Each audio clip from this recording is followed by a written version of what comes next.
thoughts on the fall flight? I think it's going to be a great fall flight.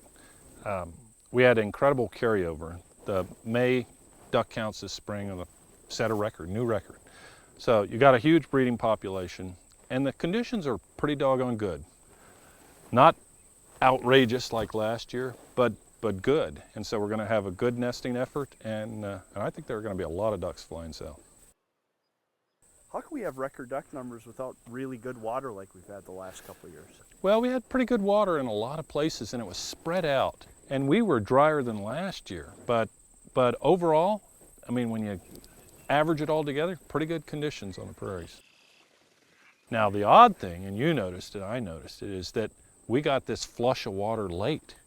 When things opened up, the ponds thawed out, I had some dry ponds that wouldn't have attracted a pair. And then we got a whole lot of rain, exceptionally late rain, and boy, that made a difference. It stayed wet in the Dakotas, and that really helps the nesting effort. So you have ducks now coming in, the late birds would settle on those ponds that filled up, and you got strong re-nesting effort. Dabbling ducks, when they're nesting out here and they lose a nest, they lay a replacement clutch, but they only do that if it's wet. If it's dry, it's one and done. Duckling survival is one of those things that's always better when it's wet. Every study we've ever done, when we have more water, we have better brood survival. So that's key. That water that we got in the eastern prairies and the Dakotas, that was really valuable for brood survival. So we got really wet here in the Dakotas, Frank. Yep. What happened in Prairie Canada? Prairie Canada started different. It had pretty good water, and they did not get the rains. So western Saskatchewan, Alberta, I mean, they're talking drought. So their ponds dried out, and so we will not see the re-nesting effort in Alberta this year that we saw down here in the Dakotas.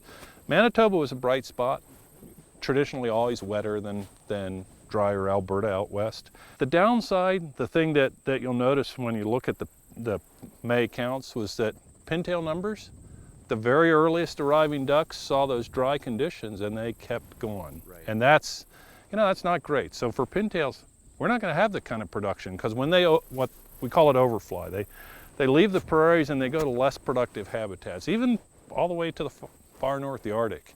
And they just don't reproduce as well. A pintail in the Arctic isn't going to re-nest like a pintail here on the prairies. So I think for most prairie ducks, we're going to have a real good fall flight. We got a great population coming in. So those adults are going to fare fine. More importantly, they're going to reproduce. I doubt that we're going to have the same sort of ratio of juveniles to adults as we had last year. Last year was phenomenal, but we're going to be close because it was good conditions over much of the prairies. So it's going to be a good fall flight. It's duck production this summer probably didn't match up to last summer, but we're still going to have a great fall flight.